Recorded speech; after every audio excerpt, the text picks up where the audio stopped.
everyone. Thank you so much for tuning in today. I'm Katie Chinakis, your host, and we have two special guests with us in entertainment industry. And we're going to have a collective, collaborative conversation today to add value and to make an impact for you and your creative life. So with me today, we have Samuel and Forrest, and I'm going to let them introduce themselves and we'll get going. Who would like to go first? I'll take a shot. I'll take a shot. My name is Forrest Tuff. I'm out of Atlanta, Georgia, and I'm an independent film producer. Non-traditional, didn't go to school. I picked up the craft as a kid, and just as an adult now, I'm actually making films independently. Great. Love that. That's it. Yeah. I'm a fellow independent producer as well. And maybe we'll just get into some of those stories and talk about some struggles, some wins, successes, and how to, leverage that in the 21st century. That will be really fun to chat about. Yeah, sounds great. Cool. Great. Samuel? All right. I'm Samuel Blountz. I'm the head of sales and customer success at Filestage.io. Got around 11 years in the outsourcing and consulting industry. So consulting on workflows and streamlining processes, both between clients and providers. Great. And so let's deep dive. What is Filestage? So Filestage is an online proofing platform to help streamline the review and approval process for any kind of asset. We do focus on video, but it could be any kind of file or asset that you're creating to share internally with your teams or externally with clients. And the idea behind it is simplicity and ease of setup to gather that feedback. So when was the platform created? So the platform was originally created around 6 years ago. Our founders are based in Stuttgart, Germany. They created it to try and improve their process and the issues they had seen working in agencies of sharing work and getting that feedback. Created around 6 years ago. What kind of agencies? So it could be marketing agencies dealing with multi kind of different types of assets and files, from videos, audio, images, and seeing the email ping pong that seems to ensure that come in afterwards when you're trying to get feedback from your stakeholders. Yeah. So what are some of the advantages of using the platform Frame.io over Vimeo? So the advantage really of Filestage over those two platforms is the mix of assets that are available and what you can approve. And then also, like I mentioned before, the simplicity. Our platform looks like a Kanban board. You upload an asset, you can separate between your stakeholders and easily move those files between those. Frameio and Vimeo are very much focused on video only, which is great depending on your use case. What we then allow is any type of asset could be approved and run through the same approval process. Okay. And then is Filestage desktop only, or is there an app version as well? It's a web app, so there's nothing to download. It's available live on any browser, and also works very well on mobile as well. It's been optimized for mobile use. Cool. What are some new exciting features that you want people to know about? So some of the ones that we've just about to, one we've just released is our compare version. So easily seeing side by side a before and after, similar to like an Adobe click to reveal sort of feature. And then also coming up very shortly, we've got some new integrations coming out. So the ability to integrate with project management software, eventually things like Creative Cloud as well. And live HTML reviews. So you can review live websites as well on the platform. Great. Love that. And so let me just have some clarification. Does that mean that the projects sync with the popular editing applications? You mentioned Adobe, DaVinci, Final Cut. We've very recently implemented an iPaaS system to help with our integrations and automation. So our first integration is just going live now, which is on a PM tool, so for Asana. And then the creative products are going to be coming in the next couple of months, all to be released in this quarter. Cool. Very cool. And Forrest, what do you think about all this valuable information we're hearing about? Do you use Frame.io and what comes up for you? Well, one thing that he said that really touched on, that really hit a nerve for me, One of the things I'm actually doing right now is I'm getting my project management professional certification. And so I've done talks with project managers looking to get involved in the film and TV industry. So having a platform that gives symmetry to the workspace, because there's a specific language in the project management world, just like it is the film industry, but having a platform that allows them to integrate that project management style of workflow, that would be very important. And I actually just did a seminar with the Project Management Institute here in Atlanta, and we were talking about that, about a possible software that could allow them to integrate some of the things that they use in their project management software. So that really struck a chord. Very cool. Shout out to Atlanta. I love Atlanta. Oh gosh, I've had some. Yeah, I need to spend more time there. So I'm represented in Atlanta, thank goodness gracious. But I have yet to work on a movie there yet. So yeah, Atlanta's great. Yeah. I have a question. So as an independent producer, what have been, I mean, this could go in so many different directions, but what are some of the biggest challenges so far that you've had? So here's the nuts and bolts of my story. I'm actually the CEO of a media production company. I've run this company for about 17 years. And so about the past 7 years, when there's this huge boom in Atlanta, of course, with the tax credits and everything, we started to get involved. Hence my independent film producer foray into the industry. So I'm really in the business, but it's, like as an independent, there's a total new language. I had to get involved and find out how this industry works. Now, I owned all of my equipment, the production part, so that was a big deal. And I was able to start producing my own projects. For me, the biggest challenge was breaking into that circle of industry people, right? Because the ones that are in the industry, look, there's only so many jobs to go around. And it's a referral business. It's just like any other type of business. You know people and you work with people you trust, people that have shown you over time that they can be on time and get the job done. And coming in as a newbie out of nowhere, that was a big challenge. Even though I'm in these organizations, they're like, yeah, who is this guy? Yeah. And then also being very specific, because you said there's only like a certain amount of jobs. So your palette and your vision is specific of what you wanted to work on, because I mean, there's reality, there's TV, there's film, there's so many different kinds of avenues in entertainment. So it is very limited when you're wanting to have a certain vision of the collective of who you want to be knowing and collaborating with. So, so being in Atlanta, what are some social ways you've been able to connect with people in the 21st century during the hybrid of the pandemic? What are some ways you've been able to connect with more of these like-minded people, and or were you already getting your feet wet connected with these people? So how were you able to sustain those relationships during these times? Well, initially I had a skill set that worked. I'm an editor, licensed drone pilot, cinematographer, I have the equipment. So when you find people, I did a cross-reference of people on Stage 32. That's a site that I used for local production people here in Atlanta. And I was able to find people and I would cross-reference them on IMDb. And I said, hey, here's somebody that works in the industry that's doing an independent project, and I know they don't have any money, right? Because independent world, there's no budget. It's like whatever we can scrape together. So I volunteered. I'd come on set and say, listen, I'm going to be your editor for 6 months. Treat me as if you're paying me.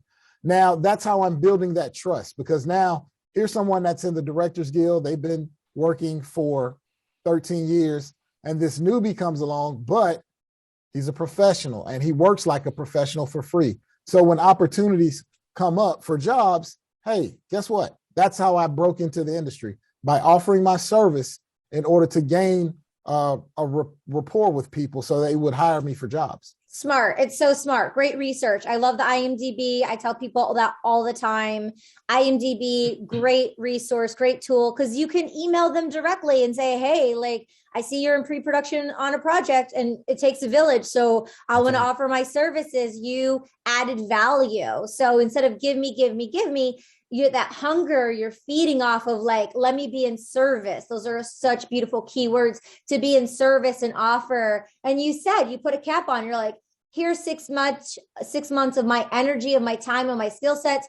So did you, when you wrote the cover letter and did they meet up for coffee, or did you send them a link to just some of your editing work and say, hey, I can be of an added value for your project? How did that look when you break down, when you sent these pitch emails on the IMDb? Well, what I would do is I would have reels for different things. So if I was the sound mixer, I'd have a list of my equipment and a reel that shows my work with recommendations from people that I've worked with. So in every field that I said that I had a certain expertise, and that's the difference when you're independent, not having went to school, I didn't have a certain area. I wasn't like just a DP. That's it. And in the industry, sometimes you have to find what you are to move forward in a business. And for me, I had a little more flexibility. I could be many things. And that's where I came up with the term Filmpreneur that I trademarked, because I was interested in not only in my craft, but the business of filmmaking. And so I was able to show them what I could offer at a high level, so they didn't just see it as, oh, this is free, terrible service. Wait, this is like, I'm getting this for free because it was great service, in my opinion. And so that's how I was able to make traction with a lot of different people that worked in the industry. And ultimately, I received a job. I was contracted by 20th Century Fox as an independent to work on a set. So that was one of my great moments breaking into the industry. Yeah. That's great. I mean, but you go from zero to hero, and by doing the research, and thank you for sharing that story. It's so important, to make pitches, to plant those seeds, to do the research, to put ourselves out there. Because, they say for every 99 no's, you get that one yes, but that one yes makes up for the domino effect. And it's that passion. And it's not about, like, money's important, but it's about connecting and planting, sowing seeds, and knowing we're having a career, and every area is so important. Every area of what we do, it takes a village. I just saw Dune last week, and Warner Brothers invited me to a special screening. It's like, thank you so much, Warner Brothers, inviting me to a special screening, and I'm getting invited to all these screenings. But these are the fruits of the labor, of the energies, and the work ethic that we put in. And it's like, I'm in Atlanta, and where are you, Samuel, right now in the world? I'm actually in Uruguay, South America. So the city is Punta del Este. I haven't been to Uruguay yet, but I love, do you know Alejandro Younger? No, I don't. Oh, everyone has to love this, because this is so much added value. Because to do anything in entertainment and in film, we have to be taking care of our personal health. And Alejandro Younger, he's a New York Times bestseller 3 times. He's on my podcast called She's All Over the Place. And he has a book called Clean. And he talks about coming from Uruguay, going to NYU and studying there. And he's one of the #1 cardiologists in the world. He's well respected in your country. So I want to go there because of him. And everyone check out Clean, because it talks about not only a physical detox of cleaning your body, but mental detox and quantum detoxification, because we can have these experiences as creatives in the film industry. But if we're holding on to the shackles and the bad experiences and all the people who didn't call me back when I contacted them on IMDb, it's going to bring our chi down, our energy down. It's going to bring us down in a way where it's going to that's why a lot of people, they say only the strong survive. And that's why a lot of people, the warriors in the industry are the ones who show up, they're consistent, but we're able to be analytical and look at it as a business and dismantle what's not serving us and not take it so personal, and keep on going and connect with like-minded people like this, so we can be that baseline to really do the research, know the skills, and then connect collectively for the gems that happen when Fox calls us or when we get invited to certain projects, so we can acknowledge and appreciate that, especially on an international level, how we're all, interconnected. It's so fascinating. Yeah. Anyone have any comments or thoughts about that? I did want to make one other statement. When I mentioned volunteerism, when I talk to people who are looking to get into the industry, I also talk about strategy. So when I volunteer, there's a strategy to my volunteerism. When I sit down and talk with you, it's a business meeting. So I'm sharing with you that I'm giving you this service, but here is what I would like in return. Now, is this something that works for you? And if it does not, then guess what? That's okay. We're not doing business, and I'm okay with that.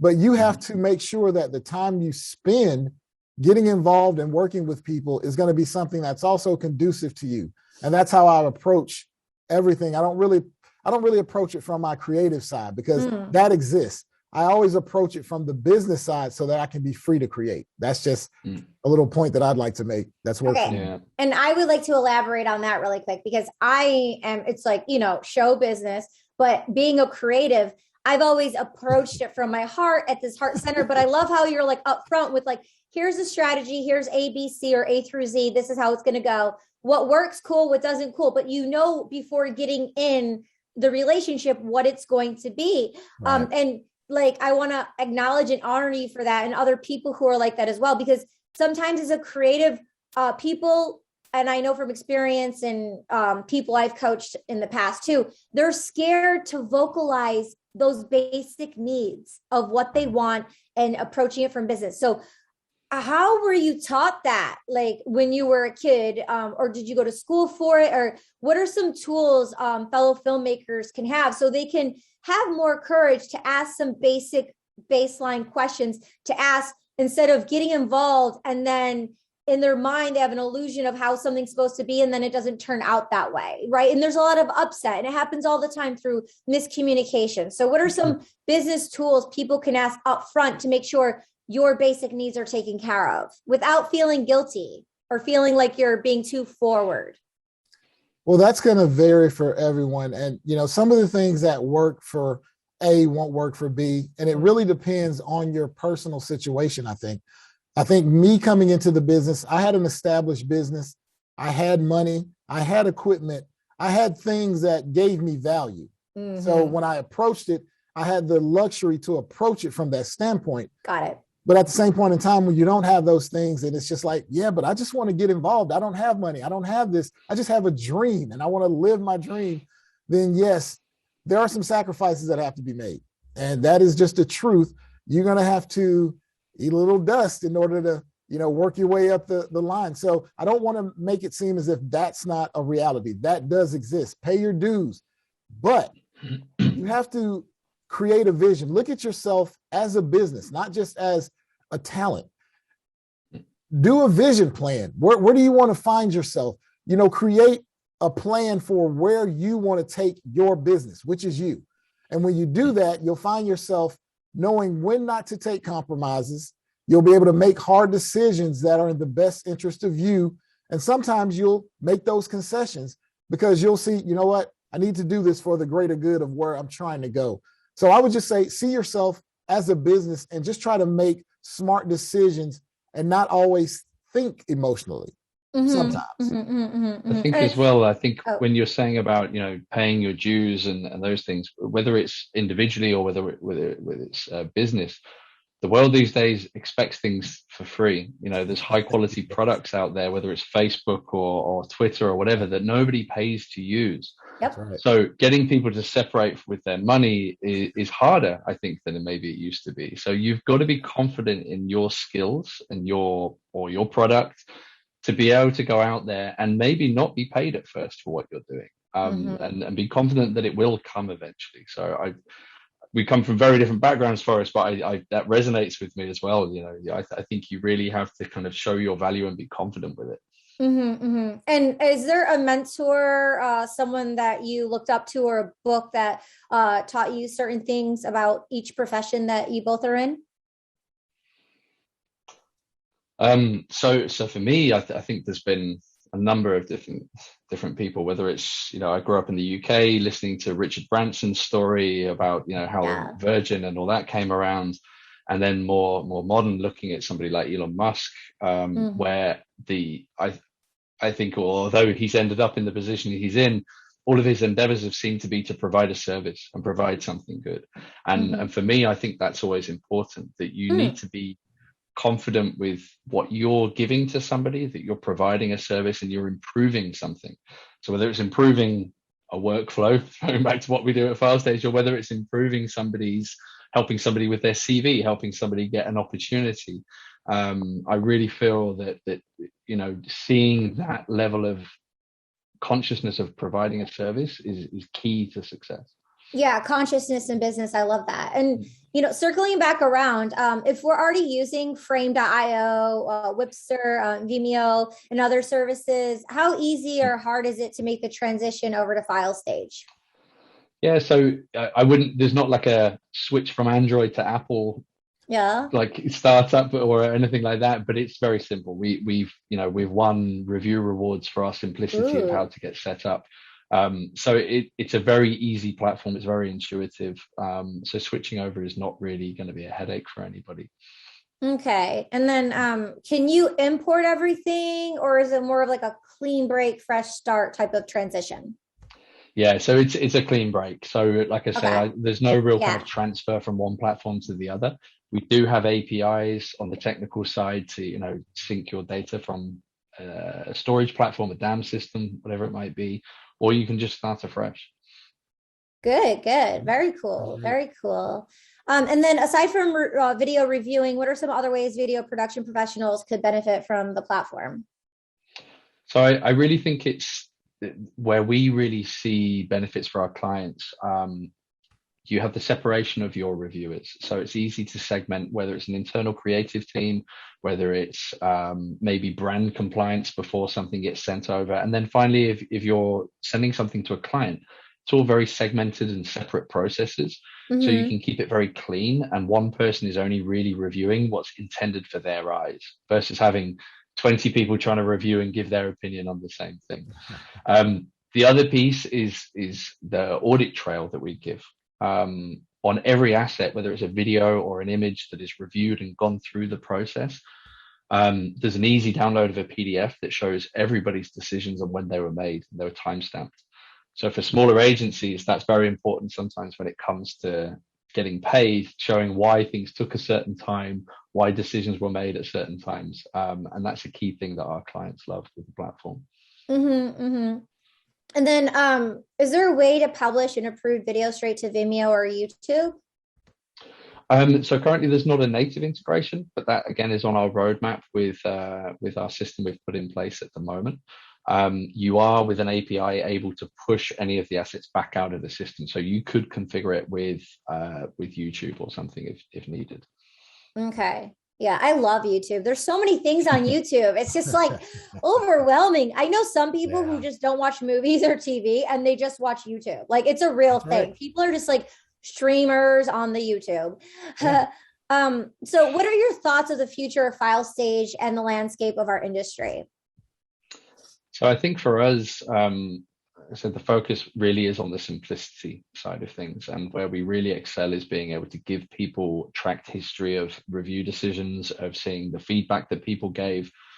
But where I'm really wanting to push our team on the customer success side and also with our sales team is being able to consult. So again, it's that mentality of giving value before you're receiving anything back. So when we're speaking with some of our clients, we want to make sure that we understand their entire workflow. So what other products are they using? How would we fit into that? And how can we also help you improve that end-to-end process, not just where Filestage slots in? So we're training our teams on Six Sigma, which is a very traditional factory-focused process of removing non-value add steps to a process, and being able to consult with our customers on that as well. So it's really, not just trying to push our products, but helping people improve what they're doing. Great, great, great. Awesome. What do you think about this, Forrest? All this information you're learning? I think it's great. I did have a question. When I looked at the site, I was wondering if there was any application. I saw how it works with people looking at files. Is it just video, or I had a thought about the AD team network, like call sheets or things of that nature. Is there an application for that within your program? So it's all web apps, so everything's online. But for example, for any kind of file, it could be the script, it could be a story reel, it could be anything that you're uploading that can receive that feedback. Right. So it's really not limited like maybe Frameio or some of the other products, just the video. It's completely open. Okay, that's good to know. That was one of the questions that I had when I looked at the software. So I'll make sure I ask that when I get the chance. So thanks for sharing. Yeah, thank you. And this is a question for the both of you. So I don't know who wants to go first, but and we can elaborate and have fun. And there could be many stories. But what are some tips, advice you would give to people looking to break into film and TV? Probably going to say that's more for your focus, Forrest, than Yeah, sure. than mine. I'll give it a go. I would say this. Depends on if you're going to school. If you're not going to school, here's some things that I say. Be a part of associations. Here we have Filmmakers Alliance, Georgia Production Partnership. These are organizations that let you know about the bills, that let you know what's happening. If you don't know what IATSE means and what these unions mean, get involved and find out what matters to the people in the industry. And here's my take. Even if it doesn't work for you, still be a part, be a voice for the community. You know, that's one of the things about the independent, and I call it the industry. They're not separate. They don't have to be separate. I mean, there is a separation because of how it's involved, but stay involved as much as you can, because you never know when there's an opportunity to be of value. And that's what I always say, create opportunities. So I would always tell someone, if you're looking to be involved, know what's going on in the industry, stay working, stay valid, make sure you give great work ethic, create a name for yourself and be of value to people that are in the industry. Mm-hmm. Opportunities can happen. Mm-hmm, mm-hmm. Love all that. We can keep the train going. As an artist, as a independent producer as well, I do voiceovers every single day for my work. I do voiceovers every single day. And I have coaches, and, Aaron Spizer's studio, he is the personal coach for Will Smith and J-Lo. So when they're on set doing movies, Aaron Spizer's on set with them for 3 months doing the movies. And so be coachable. All the best people have coaches. When I do my voiceovers, that's awesome. Like, even if I have it on lock, like it's very rare, but like I work with my coaches, 5 days a week for all my auditions. I have 27 auditions, like every single week, like around there. It's a lot, like sometimes like 10 a day.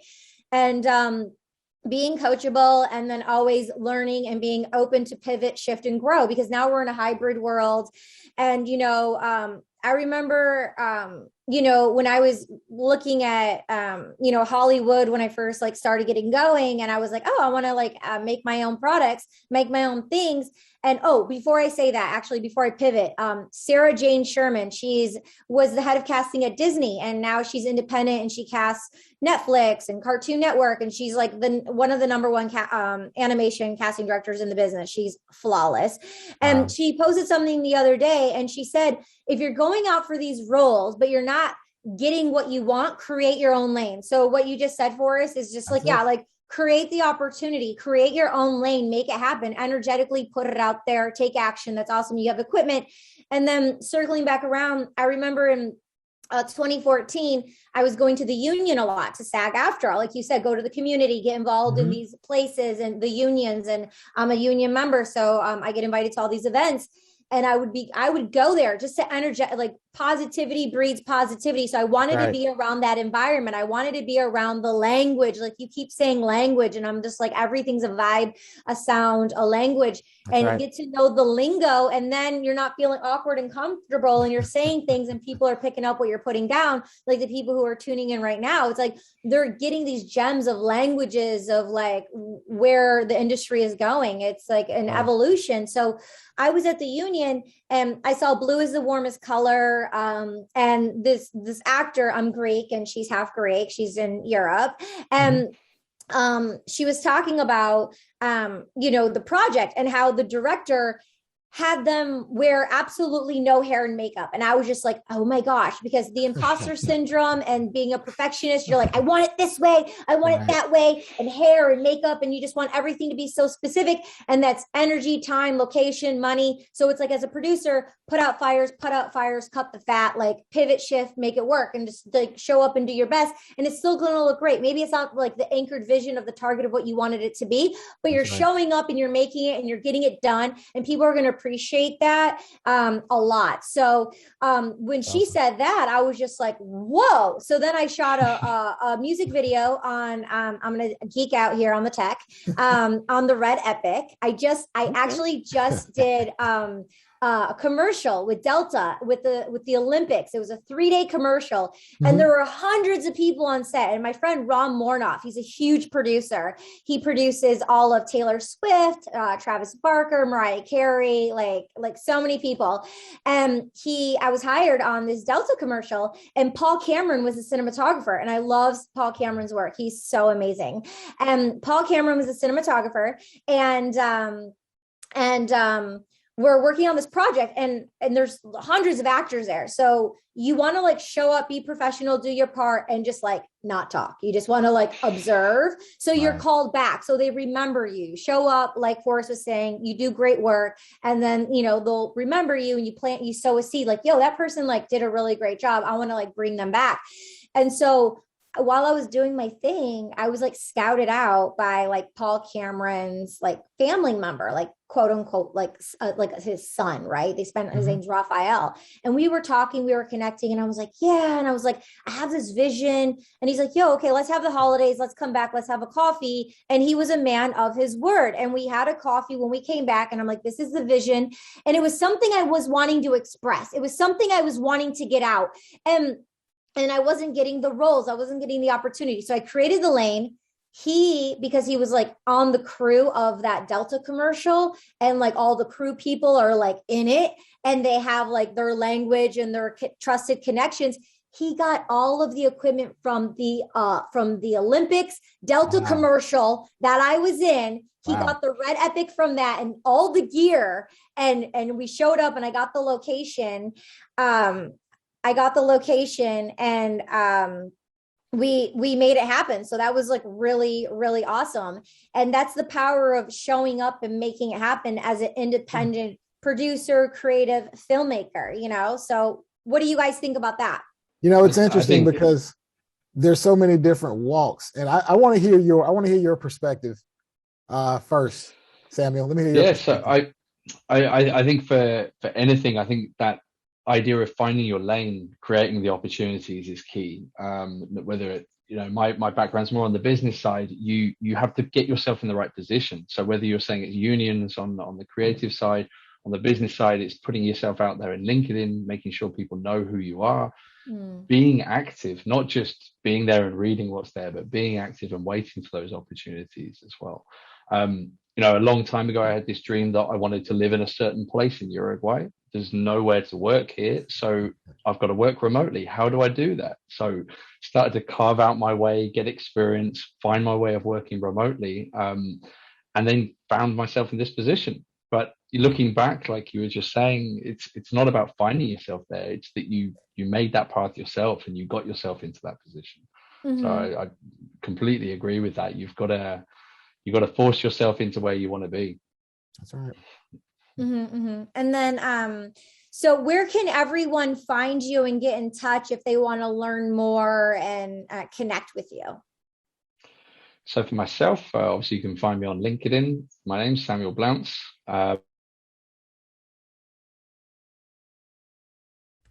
Website as well, which you can check out the platform, free trial, sign up, all of those different things. So I'll post that now.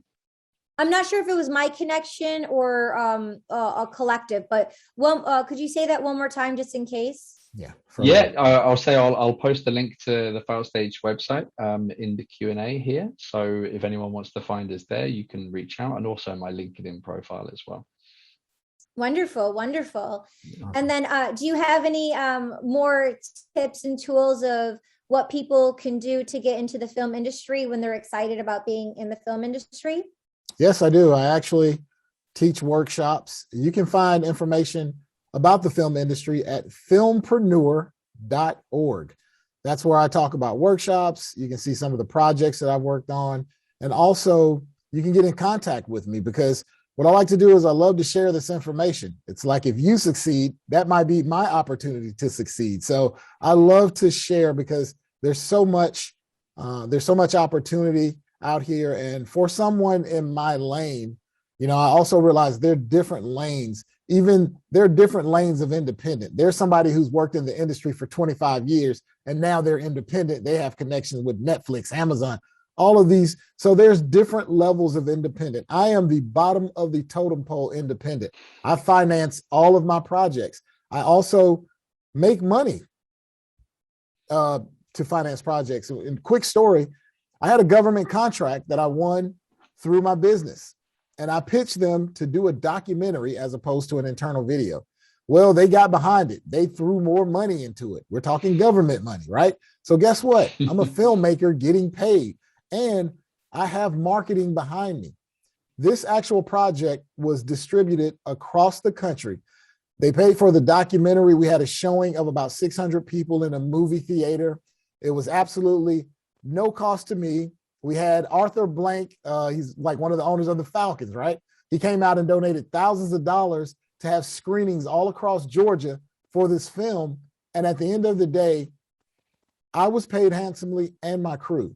Now, we could argue that's not the film industry, but that is the film business. We made a documentary, everyone got paid, and we created a project that had national distribution. So when I talk about being creative, you have to look at it from that business side. And that's just my mindset.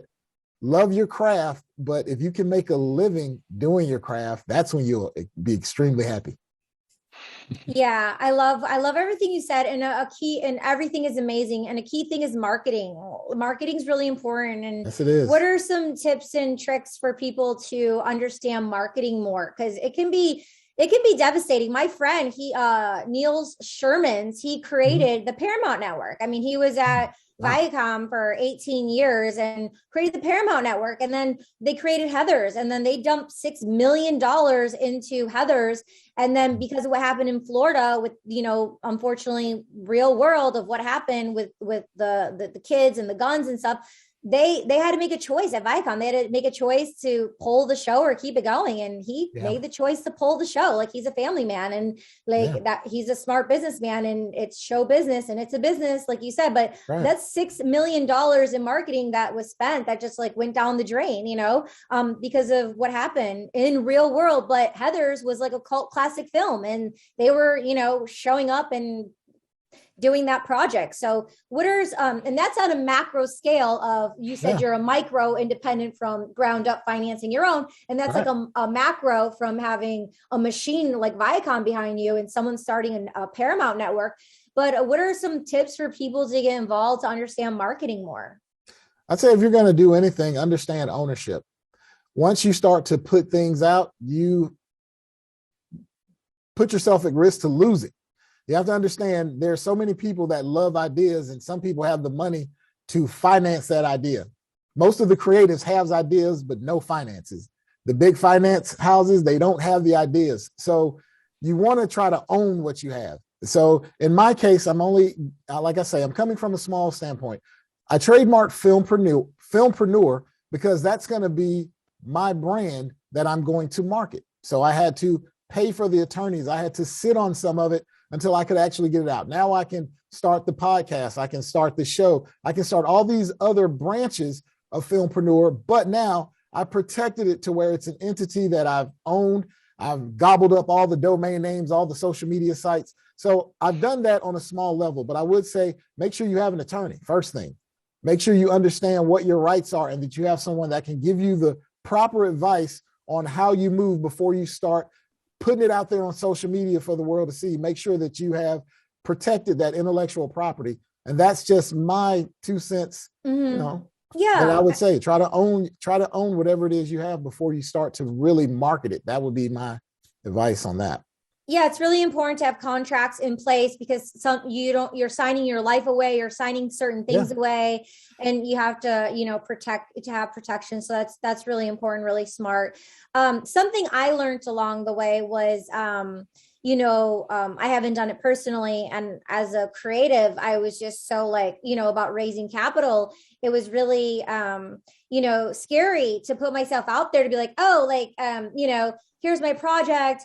I was so personal, but when you look at it, set it up as a business and you look at it outside of you and just have that psychological separation. It's for the business when you're raising the capital.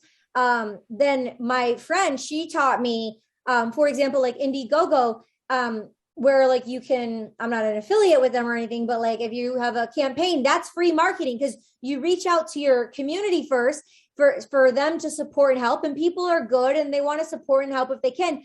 But she also told me there are so many people out there, like you said, who spend the money, who have all this money. There are people out there who have so much money. And for them, it's like a tax write-off. And they go to the pages just to help creatives, just to help people. So there are people who you don't even know that could be there to support and help you. But there's that sabotage that humans have, that artists have to dismantle instead of taking that bridge and that leap of faith. So it's good to communicate and have podcasts and these collective conversations so we can learn and grow together. So we don't feel so isolated like we're doing it by ourselves. Yeah. And everyone's not going to look at it from a business perspective.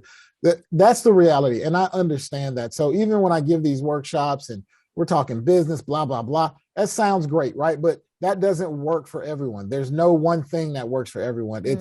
We're all made different. Even if we had the exact same information, you might become a millionaire in 3 weeks. It might take me 15 years. That's just how we are as humans. We think different. We react different. So I would like to say, be a part, just research, take the time to, if you don't understand something, look, Google is the best friend ever. If I don't know something, I'll Google, how do you cook a cake? Exactly. Right? To just try to find something. Vegan and gluten-free. Exactly. So whatever it is you choose, it's like, it gives you opportunities to find it. So you have to be a person that just takes the time to research. And there are ways to find out those things. And there's so many grants for filmmakers, for independent filmmakers. You know, if you're a documentarian, there are a lot of things. And these are some of the things that I teach in my workshops. And I also talk about business credit. It's a totally different lane. That's a totally different conversation, but that has changed my perspective on so much and how I actually make my dealings. But yeah, research, just take the time and research. Yeah. And, if you're not really good at researching, have a partner, maybe find out their skill sets, like they're the research department, because you're only as strong as your weakest link, but maybe you obviously add value in another way. That's why it takes a village to make a movie and be in TV. Right. Like we need Samuel and everyone on Samuel's team, for everything to go hand in hand. So exactly right. Your network, sometimes they say, is equal to your net worth. I like that. It's kind of catchy. I like that. Yeah. Any last words of wisdom, Samuel, that you want to share with us? No. I think what we've discussed, I think talking even about marketing, most of our marketing within the product comes through our blog content. And what we're doing with the blog content is giving out information. We're giving tips. We're giving ways for people to improve their work. I truly believe that you've got to give something back before you can expect it to come to you. So whether that's in the creative industry, whether it's in business, you got to be willing to pay your dues first, like Forrest said. Yeah. And what Forrest also said, thank you. And what Forrest also said, like he had a strategy to make sure it was reciprocal, so it wasn't just like putting it out, creating, putting it out, which we want to do, but like put it like a boomerang, like, oh, here's 6 months, or, here's the specific thing of what I'm adding the value for. So having that strategy and checking back in with our strategies, right? So we can pivot and shift because it's life. Things are going to come up along the way. So exactly. I think it's clear expectations, making sure that you set those expectations, you're confident about them, and then you can get that boomerang effect. Yeah. That's awesome. That is great. Yeah. Wonderful. I think we covered a lot of information today. Any last words from anyone? Yeah, Katie, it was great to hear your story. That's the thing about listening to other people. I learned so much from your story. It's so different, but it's like I'm listening to you. I'm going, wow, that's interesting, right? And then I'm listening over here to Samuel, and he has this approach to something that he's creating within the industry. It's not necessarily a film project, but it's something that can revolutionize or change or cause pivots in the industry. And that, to me, is so much value just being here to hear that. So I want to thank you both for just sharing that and for having me on. Yeah, definitely. Thank you so much for showing up and saying yes. On that note, I guess I'll just give like one tidbit of a short example of having energy be reciprocal is during the lockdown, I created a lockdown web series, and I shot season 1, 2, 3, and I put it out there, and I'm like, okay, I'm putting it out there, but how can it be reciprocal? And then I communicated with my team instead of doing it all alone in isolation and doing it all by myself and having the pressure and the financial stress of doing it all on my own and being scared and all that. I reached out to my team, and we had a budget. We reached out to people in the industry. We talked to 5 trusted sources, and then we hooked. What we did was we got involved with filmfreeway.com, and we put everything in the film festival circuit. So it would be international. So producers, creatives, directors, networks, like executives, people would see it. And then we started winning all these awards and accolades and everything. So then it started feeling good. The little nicks in the confidence started, the self-esteem started building to know that like we created it, and it's not just on YouTube and no one's seeing it, but it's out there in the film festival circuit. And we've had some distribution deals, and then you have to decide if it's a right fit or not. It's a dance of negotiations. And then you're like, no, you don't want to sell your baby short. We want to be true to our ethics, our morals, our values. We want to be true to how we're showing up and our intention of what we want as creatives, and utilizing the best tools and resources and people. So those are really important things to do it as a collective, like we're doing here, to communicate and talk about it, even if we're so insecure and we're going to look silly or feel dumb or something, but we rather just dissect that, because someone will be like, oh, that's easy. Here you go. And then you're like, oh my God, I was sitting with that for 3 months, but you're like, you just talk to someone and like, they cleared it up in 2 seconds. And then you can get on to the next, because there's so much manifestation and moving elements to go into creating what we're doing and what we're being a part of. Exactly right. Talking about that, one of the best videos I've seen on YouTube is a TED talk called Make Stress Your Friend. And it highlights that feeling you get when you reach out for help and you get it is actually healthy for you. It's healthy for your heart. And so check that out. It's a good tip. I'm going to watch that. What's it called again? Make Stress Your Friend. I can't remember the name of the lady that gives the talk, unfortunately, but it's I recommend it at any given opportunity. But what you just said about reaching out and getting that support, it's a key focus for that stress can be good for you if you know how to manage it and you know where to get the support from. I love what you just said. It's so important. Yeah, we have over 40,000 neurons in our heart alone. I mean, our hearts are so powerful, so thank you for sharing that, Samuel. I'm definitely going to watch it. Yeah. Yes.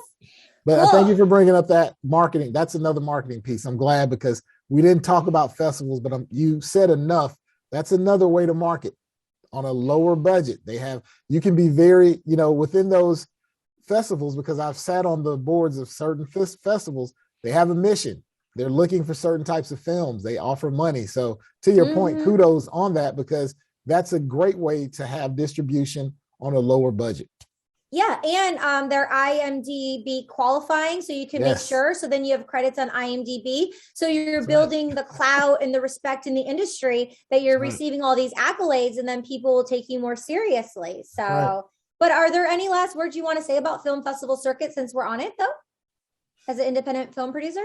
Yeah, there are film festivals that are Academy Award qualifying. And here in Atlanta, we have 2. So that's an awesome thing to have projects that you can put into these festivals. So I would advise anyone, if you have projects, get them in film festivals, create a budget, and look at some of these film festivals. Right now, they have all these promotions. Listen, if you get in here, especially with the pandemic, get your project in, 50% off. We're giving away a cash prize. Yep. If you're looking for money, be selective. Find festivals that are offering cash prizes for wins. Whatever works for you. That film festival circuit is one that you can really use to your advantage. And the pandemic has really created opportunities for web-based content to qualify. So thank you for bringing that up. Yeah. I love the film festival circuit, and then the energy is reciprocal, it's great. And it's really a great platform. So thank you for sharing that. Awesome. Yeah. You can use Samuel's platform to communicate with everyone all over the world, right? There we go. Yeah, definitely. Everyone tune in and check it out. And thank you so much for tuning in with us today. And we'll see you next time. Take really good care. Stay inspired. Be creative. And I'm your host, Katie Chonakis. Until next time. Ciao. All right. Bye-bye. Thank you. You might be looking at Shoot Stop Video and thinking, so how does this all work? Is this about A, setting up the whole crew for me, B, just giving me options and having me handle it, or C, something in between? Well, it's D, all of the above. To put it simply, we're here to help you in any way that we can to get the crew and talent you need for your next production. We believe that every level of video production can benefit from a well-maintained list of qualified crew members for every position. This goes for pre-pro, on-set, and for post. Every project is different, so if you need a producer to help manage the decision-making process, then we can totally do that. If you're already a producer and want to build your own crew from scratch, then go for it. We're here to make your next production a success. And if you are crew or talent looking for producers that want you, then you've come to the right place. Sign up now, and also leave a referral for any solid people that you know that are already on here. Thank you for considering Shoot Stop Video, and happy shooting!